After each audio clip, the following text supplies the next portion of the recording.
River Monsters takes me filming and fishing all over the world, and while we plan these expeditions meticulously, there's always one thing you can't control. What if the man chasing the world's deadliest fish was running from something deeper?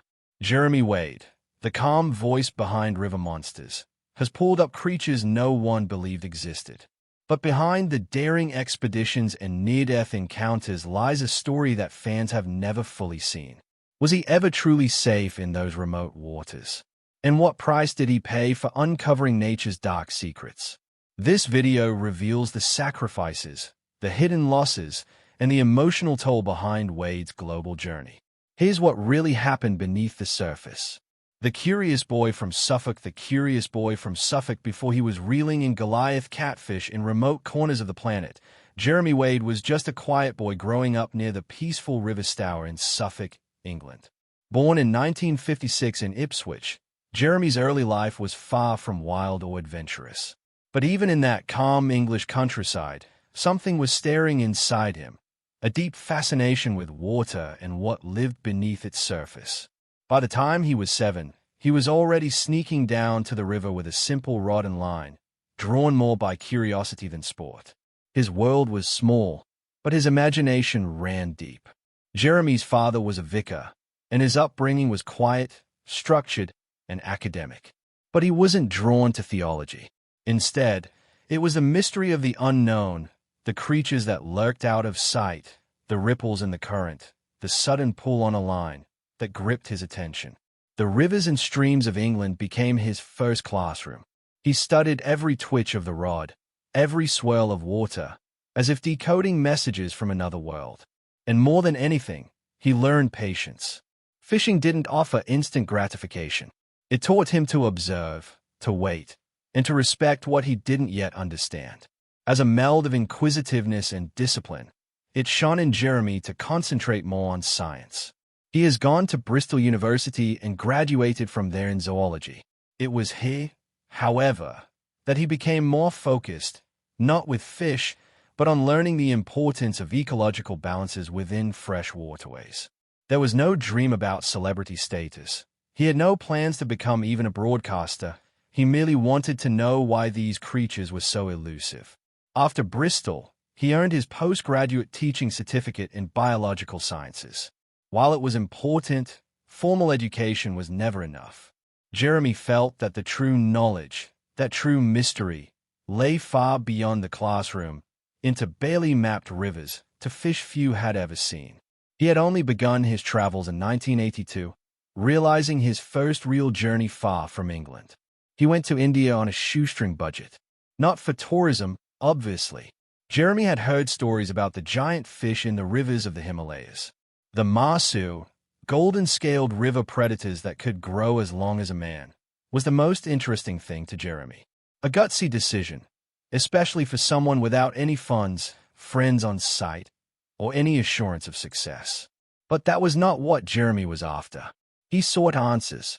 The great thing is that his parents never discouraged him. Perhaps they did not know why he was too consumed by it, but they respected his determination. And Jeremy was no loose nut when setting out for a journey. He prepared with meticulous detail. No preparation was such that it could prepare him for what was going to happen.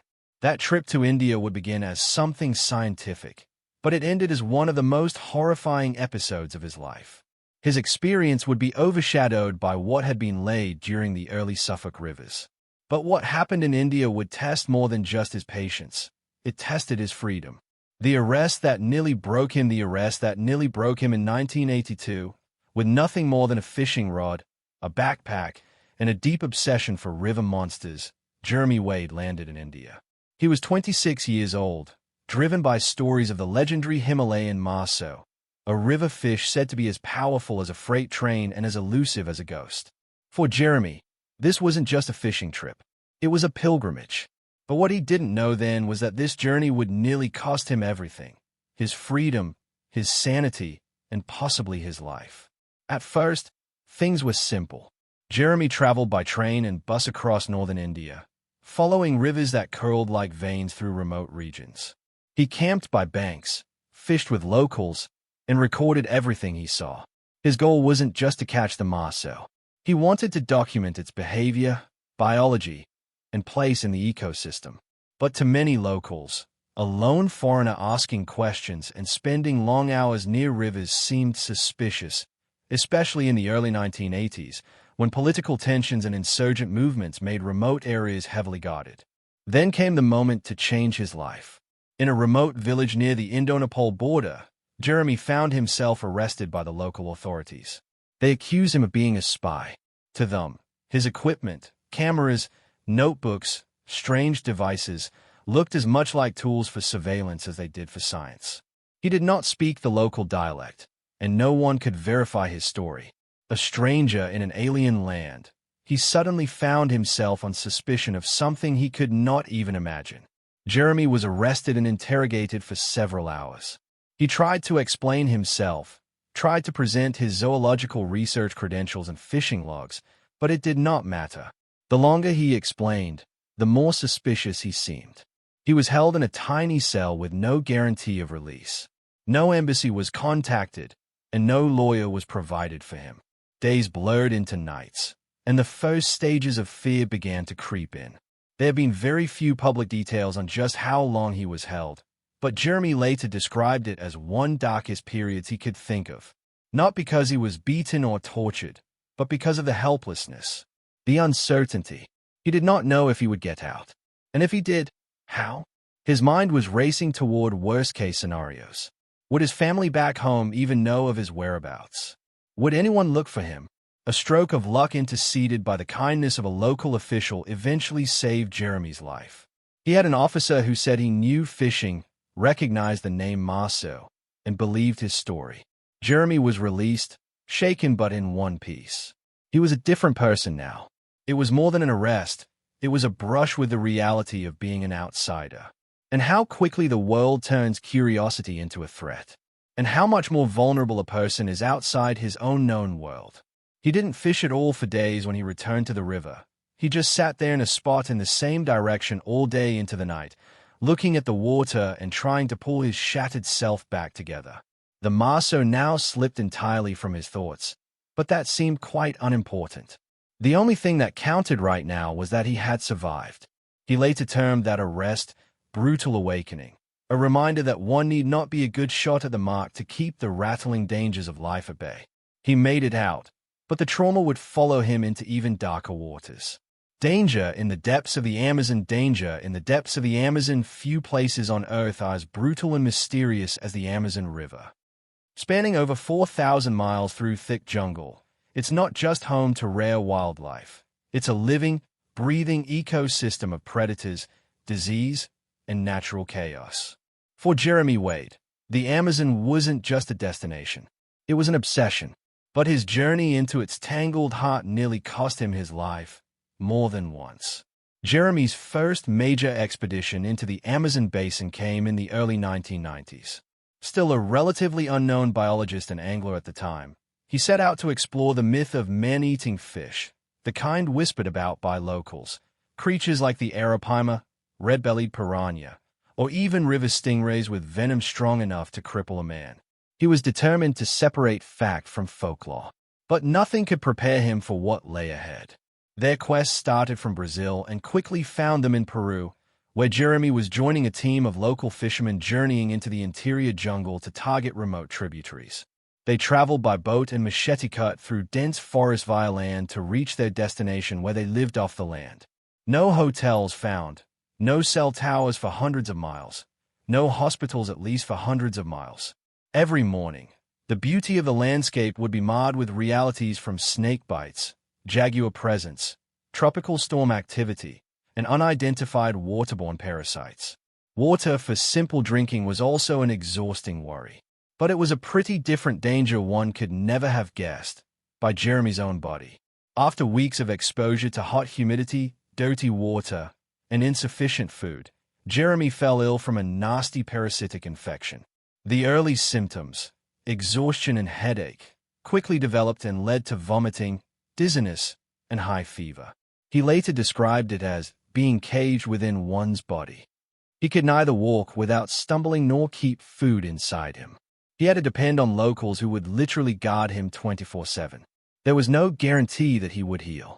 If the fever didn't break, he could very likely die out there. But he won't budge for evacuation. Jeremy had the guts to put his life in danger because he believed that if he exited the mission, he would never again get a chance to document something extraordinary. At night in the hammock with a wet shirt and shaking limbs, he would heed the calls of howler monkeys and wonder if that were how it could end. Alone, nameless, amidst wilderness that cared nothing. Somehow or other, though, the fever showed signs of breaking thanks to a compound of local and sheer will. And that was the moment when he accomplished perhaps the most remarkable feat of fishing of the whole trip. An enormous arapaima, one of the biggest freshwater fish in the world. 7 feet long and weighing more than 200 pounds, the fish had avoided capture by scientists for years. Its biology, behavior, and feeding habits were all still mysteries. Well, Jeremy had not just caught it. He filmed it, studied it, and collected enough data to publish scientific findings on it later. He returned from the expedition emaciated and scarred and a few pounds lighter, but profoundly changed. Amazon had tried to slay him and nearly did. But, in so doing, it rewarded him with something else, an epiphany. It was not just about dangerous fish. It was about understanding our place in nature, how fragile we really are, and how, sometimes, the most monstrous things aren't the creatures in the water but our refusal, our limitations, and our inability to admit that some places can swallow us whole. But all the danger in the wild couldn't prepare him for the personal loss he never expected.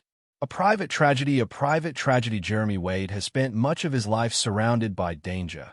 Piranhas, stingrays, venomous catfish, and swirling river currents that could drag down even the strongest swimmer. But not all dangers are external. Some live quietly in the background, hidden from cameras, unspoken in interviews. And for Jeremy, one of the most haunting chapters of his life was a private tragedy he never intended for the world to see.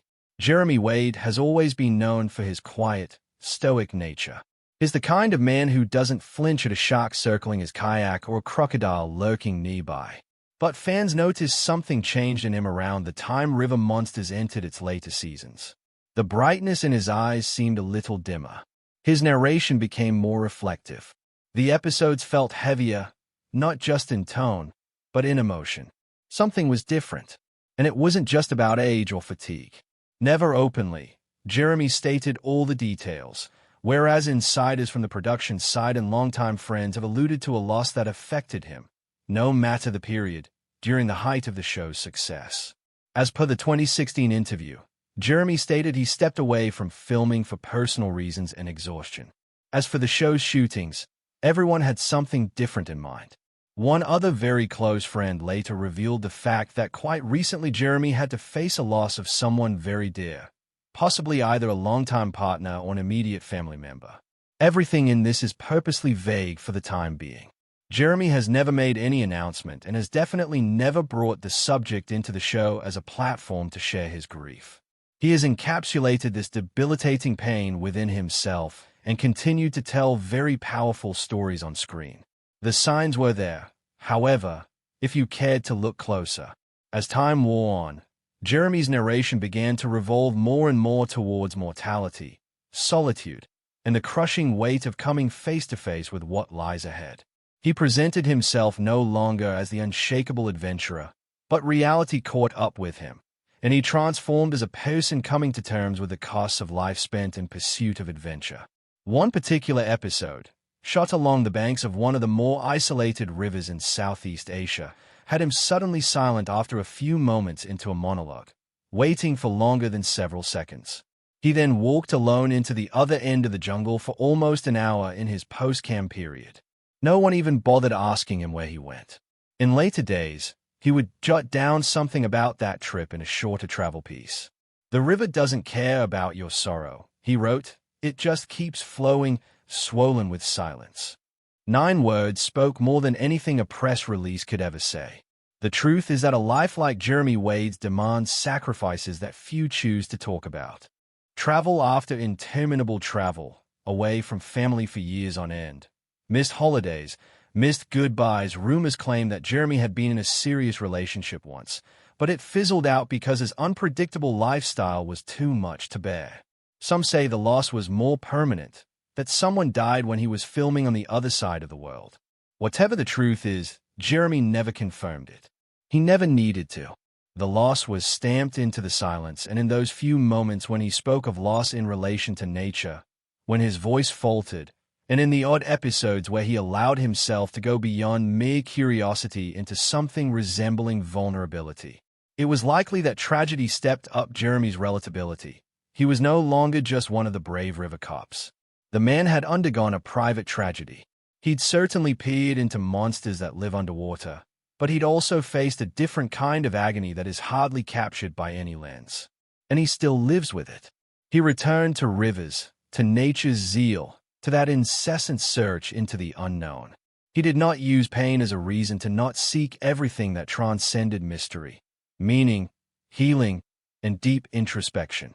The rivers were no longer just a background, but instead they were mirrors for him. His mind was grieving, but his body was also breaking down. The physical toll of river monsters for viewers watching from the comfort, the physical toll of their living rooms. River Monsters was an edge-of-your-seat adventure. But for Jeremy Wade, every journey came with bruises, infections, and scars, some visible, many not. While his calm narration and quiet courage made it all seem effortless, the physical toll of filming River Monsters was relentless, grinding, and sometimes nearly fatal.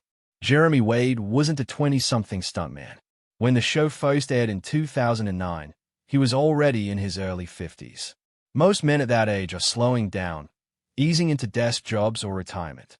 Jeremy, by contrast, was wrestling 100-pound river fish, hiking into remote swamps, and hauling camera gear across jungles in temperatures that often soared above 100 degrees Fahrenheit. He didn't just tell survival stories, he lived them. And his body paid the price. River Monsters is composed of almost all episodes in which Jeremy went when no man has dared to, chasing fish that were supposedly slaying legends, maiming folk, and slaying people. Many times he has to walk for days in inhospitable land maze-like rainforests, freezing rivers, and blistering deserts. The environment is not just harsh, it was downright punishing. And unlike a movie star working off-set, he had no stunt double, no catering van. Everything we saw on screen was real. The hook casts, the falls, the splashes. He filmed another episode in Papua New Guinea, where Jeremy developed a high fever after battling unfathomable insect bites. In addition, he had been diagnosed with dengue fever, a mosquito-borne infection characterized by searing joint pain, extreme fatigue, and colossal fevers. He should have flown back home, but instead, he waited to complete the film. There was a time when he could barely even stand but continued to battle it with gritted teeth and little sleep. Then followed the infections, incessant, unpredictable, and very often slow to heal. Immersing the hands and arms into unknown river water day by day was leading to frequent cuts, scrapes, and frequent bacterial exposure. In places like the Congo or Amazon, even a little wound would turn life-threatening. Once, Jeremy suffered from a festering foot infection and was unable to walk without feeling pain. He pulled a thorn from his leg, later realizing it had lodged itself next to a blood vessel, which, left untreated, could have caused sepsis. Jeremy was also not spared by injuries during the catch itself. Dragged under the water on numerous occasions by fish heavier than him, one stingray in Argentina left him breathless and nearly pinned him to the riverbed. On another score, a goonch catfish, also famously known as a catfish so thrashing about that he was left with bruised ribs and strained muscles. But for him, the worst injury came with fatigue. There was little time for rest, as filming often took place in extreme conditions for sometimes weeks at a time. Sleeping was scarce, hardly having enough time to reach out for a drink, while finding a few proper meals became even harder. The ground crew took risks alike. However, Jeremy had to perform along with them. He wasn't just cruising over rivers. He was hosting a television show with dialogues and orchestrating the event into looking smooth while fighting things like dizziness, heat stroke, or muscle cramps. Each of those trips took something out of him physically and mentally. This becomes even tougher, as sometimes he had to travel to different places by air. One year saw Jeremy visit more than a dozen nations while crossing from one time zone to another climate or altitude every few days. His immunity to diseases continued to weaken due to this rigorous traveling. Chronic back pains were diagnosed, which may have resulted from years of pulling gear and hefting fish that were almost as big as him.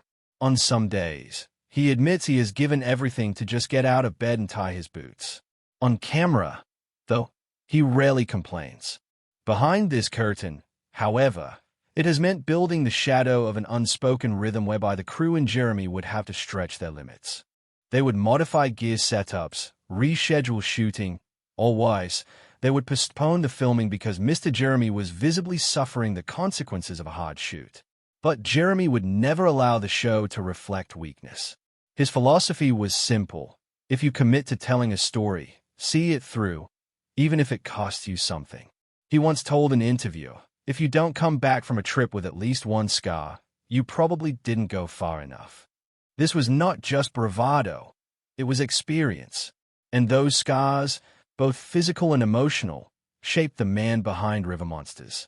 For all the monsters he caught, the greatest battle Jeremy Wade faced was always against his own limits. He got quite a bit wrecked in time. There was a recovery period that dragged along.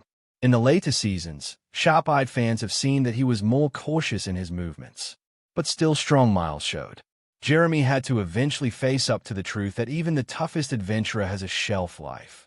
The question became, how long could he keep going? That made it very clear in one moment. He, while just climbing, had gotten altitude sickness. Jeremy blacked out for a few moments in Mongolia after a long hike. He later said he might have collapsed altogether had the camera not been switched on. The incident scared the crew. It scared him, too. More caution began to be taken not out of fear of the rivers, though, but after he accepted the toll on his body. And through it all, his perspective started to shift towards something deeper than monsters. Something deeper than monsters. When River Monsters became a mission at first, River Monsters was just meant to be a show, an adventure series about dangerous fish and forgotten legends. But as the seasons rolled on, something began to shift. For Jeremy Wade, it wasn't just about catching fish anymore. It became about uncovering truths that local communities were desperate to explain, correcting historical myths, and even warning people about real dangers lurking in the world's waters. Jeremy once said, "You start with a story about a monster, but what you often find is a much bigger story about the people who live with that fate." That shift, from spectacle to service, changed the soul of the show. River Monsters transformed into something deeper, a mission to protect lives, tell hidden stories, and uncover what really lies beneath the surface. In early episodes, the focus was often on folklore creatures blamed for missing persons or bizarre injuries. But as the research deepened, Jeremy realized many of the so-called monsters weren't evil or supernatural. They were real animals misunderstood by generations of people. In some cases, they were endangered species, pushed to attack by environmental pressure. In others, they weren't dangerous at all, just scapegoats for unrelated tragedies. Death Ray, for example, took Jeremy to Argentina to investigate attacks by giant, freshwater stingrays.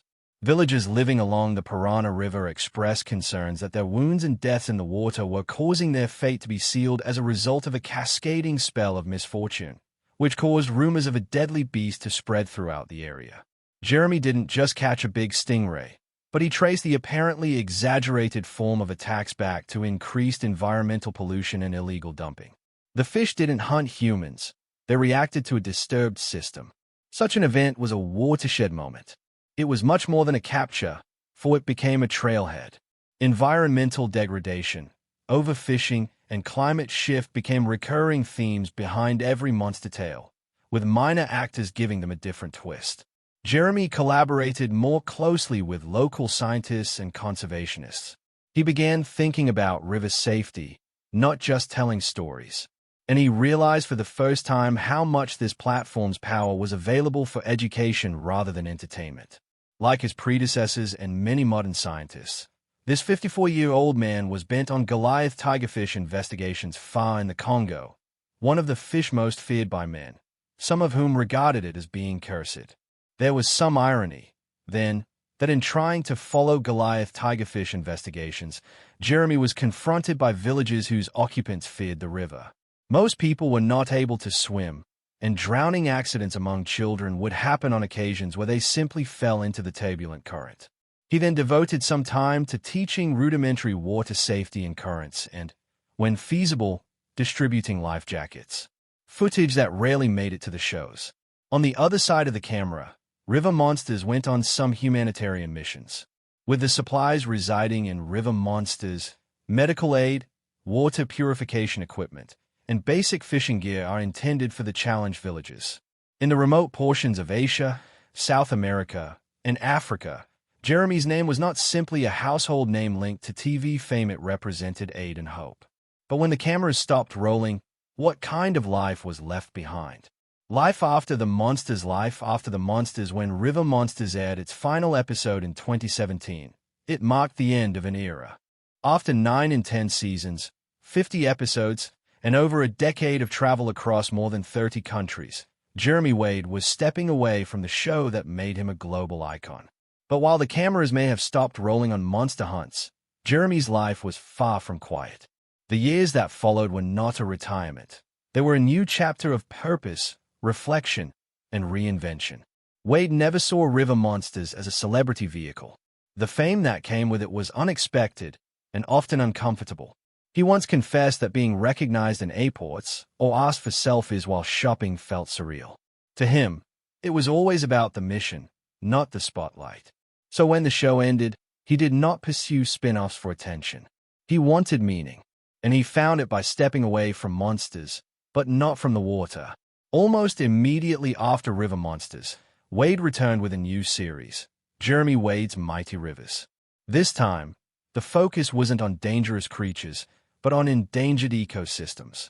He revisited some of the world's great rivers, like the Mississippi, Amazon, Ganges, and Yangtze, not to hunt, but to understand. Why were these once powerful arteries of civilization now struggling to survive? What was threatening them? Who was fighting to save them? The pace of Mighty Rivers was a different one, almost slower, more contemplative. Wade was not just a presenter. He was at the heart of witnessing change.